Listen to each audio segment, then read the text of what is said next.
Avinash institute of education में आप सभी का स्वागत है। मैं हूं अविनाश मिश्रा। आज के इस वीडियो में हम लोग वायुदाब पेटियों के बारे में गहराई से अध्ययन करेंगे। वायुदाब पेटियों को अंग्रेजी में एयर प्रेशर बेल्ट कहते हैं। आइए सबसे पहले हम समझते हैं वायुदाब पेटियां किसे कहते हैं। तो पृथ्वी पर अलग अलग स्थान पर अलग अलग जगहों पे तापमान का अंतर पाया जाता है। तो एक बात याद रखना, जहां पर तापमान अधिक होता है वहां पे वायुदाब जो है कम पाया जाता है, और जहां पे तापमान कम होता है वहां पे वायुदाब अधिक पाया जाता है। इसका मतलब क्या है? वायुदाब और तापमान का जो है संबंध कैसा होता है? विपरीत होता है। मैंने क्या कहा? जहां पर तापमान अधिक होता है वहां पे वायुदाब कम पाया जाता है, और जहां पे तापमान कम होता है वहां पे वायुदाब जो है अधिक पाया जाता है। तो तापमान और वायुदाब का संबंध कैसा होता है? विपरीत होता है, उल्टा होता है। ये बात याद रखना। हवाएं कैसी चलती हैं? तो याद रखना, हवाएं जो हैं हाई प्रेशर का मतलब है उच्च दाब से लो प्रेशर यानी निम्न दाब की तरफ चलती हैं। धरातल पर हवाएं कैसे चलती हैं? हाई प्रेशर से लो प्रेशर की तरफ, यानी उच्च दाब से निम्न दाब की तरफ जो है हवाएं चलती हैं। तो पृथ्वी पर अलग अलग जगहों पर अलग अलग तापमान पाया जाता है। तापमान में अंतर के कारण अलग अलग स्थानों पर वायुदाब की पेटियां पाई जाती हैं। यानी कि ऐसे अलग अलग स्थानों पर क्या होता है? वायुदाब के स्थान पाए जाते हैं। तो पृथ्वी पर कुल कितने वायुदाब की पेटियां पाई जाती है? परीक्षा में पूछा जाता है। तो याद रखना, पृथ्वी पर कुल जो है 7 वायुदाब की पेटियां पाई जाती हैं, जिनमें से 3 ऐसी पेटी है जिसे हम लोग तापजन्य पेटी कहते हैं। तापजन्य पेटी कितनी होती है? 3 होती है। वो 3 कौन कौन सी है? तो याद रखना, भूमध्य रेखी निम्न वायुदाब पेटी और ध्रुवी उच्च वायुदाब पेटी। ध्रुवों पर यानी एक ए और एक ए, ध्रुवों पर जो पेटी पाई जाती है उसे हम लोग क्या कहते हैं? तापजन्य। और एक जो है ए, भूमध्य रेखी निम्न वायुदाब पेटी, यानी ए वाला और ए वाला, ये तीनों पेटी क्या है? तापजन्य पेटी हैं। और बाकी जो बच गए 4 उसे हम लोग क्या कहेंगे? गतिजन्य पेटी कहेंगे। अब हम समझेंगे कि इसका निर्माण किस कारण होता है। तो आइए इसको गहराई से समझते हैं। सबसे पहले हम चर्चा करेंगे भूमध्य रेखी निम्न वायुदाब पेटी। किसके बारे में चर्चा करेंगे? भूमध्य रेखी निम्न वायुदाब पेटी। एक बात याद रखना, भूमध्य रेखा को हम लोग विषुवत रेखा भी कहते हैं। बहुत सारे बच्चे कंफ्यूज रहते हैं भूमध्य रेखा और विषुवत रेखा में, तो आपको कंफ्यूज नहीं होना है। भूमध्य रेखा और विषुवत रेखा दोनों एक ही होता है। तो आइए समझते हैं भूमध्य रेखी निम्न वायुदाब पेटी कहाँ पे पाई जाती है। भूमध्य रेखी निम्न वायुदाब पेटी जो है 5 डिग्री उत्तरी अक्षांश से लेकर 5 डिग्री दक्षिणी अक्षांश के मध्य पाई जाती है। तो भूमध्य रेखी निम्न वायुदाब पेटी कहाँ पे पाई जाती है? धरातल पर। याद रखना, ये हो गया भूमध्य रेखा 0 डिग्री यानी भूमध्य रेखा। तो इसके 5 डिग्री उत्तरी अक्षांश की तरफ और 5 डिग्री जो है दक्षिणी अक्षांश के मध्य क्या पाई जाती है? भूमध्य रेखी निम्न दाब पेटी पाई जाती है। अब इसका निर्माण क्यों होता है? आपको कारण भी लिखना होता है कि भूमध्य रेखी निम्न वायुदाब पेटी का निर्माण किस कारण होता है। तो याद रखना, जो सूर्य की किरणें हैं वो भूमध्य रेखा पर, ये क्या है? 0 डिग्री, ये भूमध्य रेखा है। तो सूर्य की किरणें जो है भूमध्य रेखा पर लंबवत का मतलब होता है सीधा पड़ती है। सूर्य की किरणें वर्ष भर जो है भूमध्य रेखा पर सीधी पड़ती है, जिसके कारण यहाँ पर वर्ष भर क्या होता है? तापमान अधिक होता है। तापमान अधिक होने के कारण यहाँ की जो हवाएं हैं वो गर्म हो जाती हैं, और गर्म होने के कारण वो हवाएं जो हैं आसमान की तरफ उठना चालू हो जाती हैं, जिसके कारण क्या होता है? यहाँ पे निम्न वायुदाब की पेटी पाई जाती है। भूमध्य रेखा पर निम्न वायुदाब की पेटी क्यों पाई जाती है? क्योंकि जो सूर्य की किरणें हैं वो विषुवत रेखा पर क्या होती हैं, वर्ष भर यानी साल भर सीधी पड़ती हैं, जिसके कारण यहाँ पे तापमान बढ़ जाता है। और जब तापमान बढ़ जाता है तो वहाँ की जो हवाएं हैं वो गर्म हो जाती हैं, गर्म होके हल्की होके आसमान की तरफ उठने लगती हैं, जिसके कारण यहाँ क्या होता है, एक निम्न वायुदाब पेटी का निर्माण होता है। ठीक है, इस पेटी को याद रखना हम लोग डोलड्रम या शांत पेटी क्षेत्र कहते हैं। परीक्षाओं में कई बार पूछा गया है किस पेटी को डोलड्रम या शांत पेटी क्षेत्र कहते हैं, तो याद रखना भूमध्य रेखी निम्न वायुदाब पेटी को क्या कहते हैं, डोलड्रम या शांत पेटी क्षेत्र कहते हैं। क्यों कहते हैं, क्योंकि यहाँ की जो हवाएं हैं वो सीधा आसमान की तरफ उठती हैं, तो जिसके कारण यहाँ पे जो हवाओं की गति है वो बहुत शांत बनी रहती है, इसीलिए हम लोग इसे क्या कहते हैं, डोलड्रम यानी शांत पेटी क्षेत्र कहते हैं।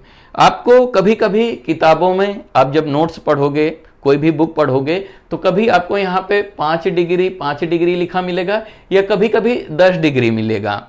तो आपको कंफ्यूज होने की जरूरत नहीं है, दोनों सही। अगर यहाँ पे 10 डिग्री उत्तरी अक्षांश लिखा है, 10 डिग्री दक्षिणी अक्षांश लिखा है तो भी सही है। अब हम देखेंगे उपोष्ण उच्च वायुदाब पेटी।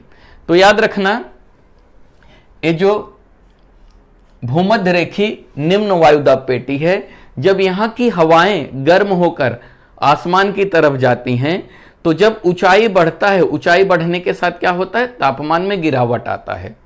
जब ऊंचाई बढ़ता है तो ऊंचाई बढ़ने के साथ क्या होता है, तापमान में गिरावट आता है। और जैसे ही तापमान में गिरावट आता है, ये हवाएं जो हैं, जो भूमध्य रेखी जो हवाएं हैं जो आसमान की तरफ गई हैं, उनका तापमान कम होने के कारण वो हवाएं जो हैं भारी हो जाती हैं। भारी होने के कारण हवाएं यहाँ पे तो नीचे उतरेंगी नहीं, क्योंकि यहाँ पे क्या है, निम्न वायुदाब का क्षेत्र है। हवाएं जो हैं ध्रुवों की तरफ मुड़ना चालू हो जाती हैं, यानी उत्तर की तरफ और दक्षिण की तरफ जो हैं हवाएं क्या होती हैं, मुड़ जाती हैं।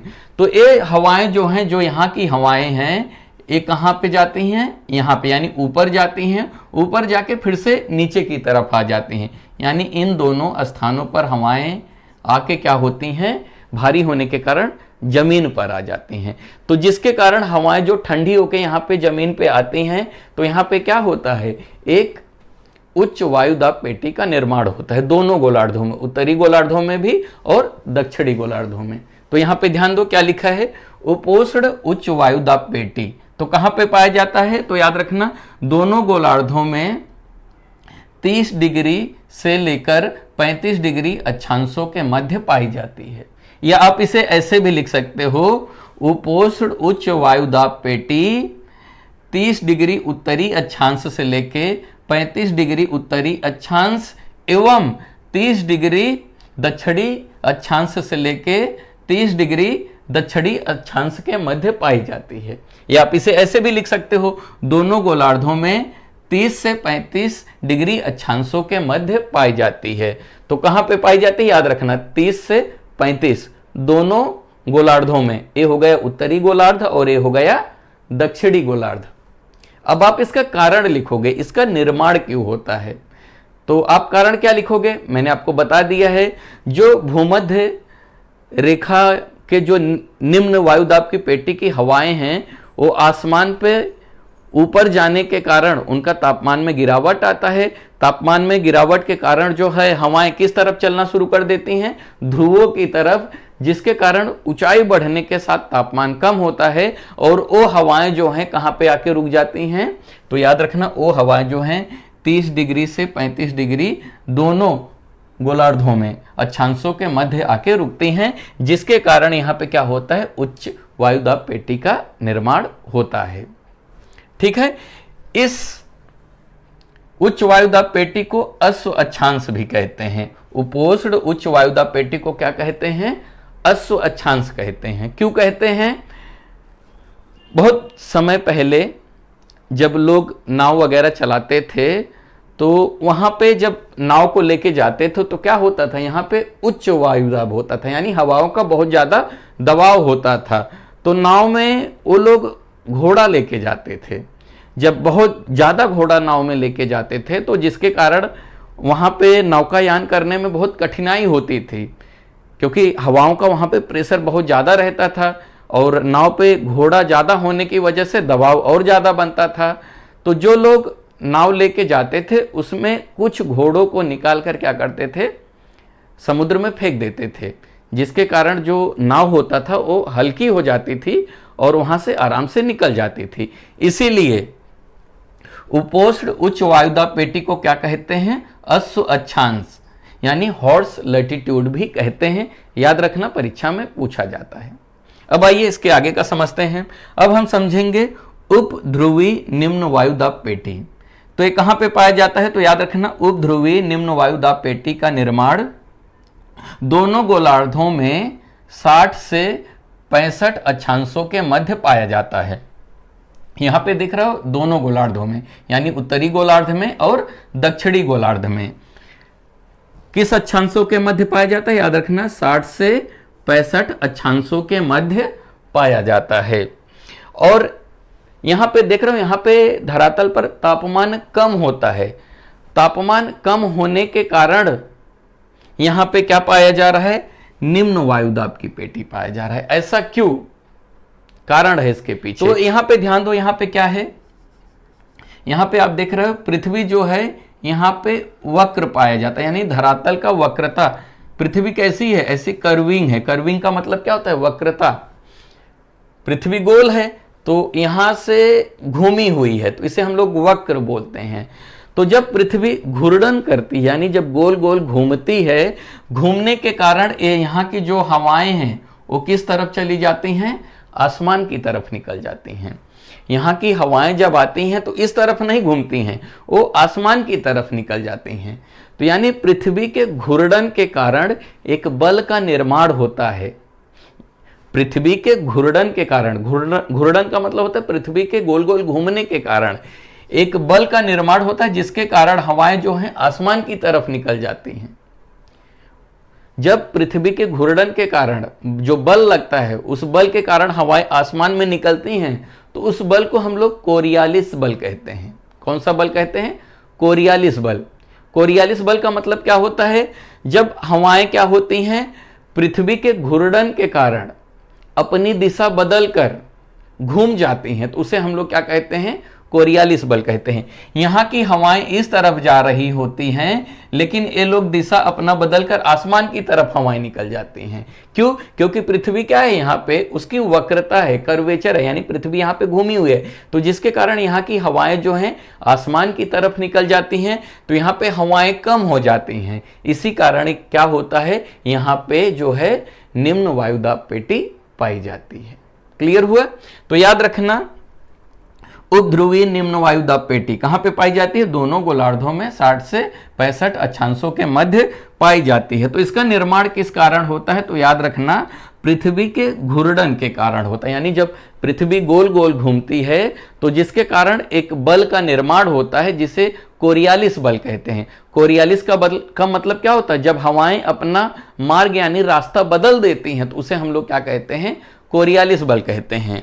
या उसे हम लोग कहते हैं पृथ्वी के घूर्णन, यानी पृथ्वी के घूर्णन के कारण हवाएं क्या करती हैं, अपनी दिशा बदल देती हैं। उसी को हम लोग क्या कहते हैं, कोरियालिस बल कहते हैं। तो इसी के कारण यहाँ पे क्या होता है, इन दोनों जगहों पर निम्न वायुदाब की पेटी पाई जाती है।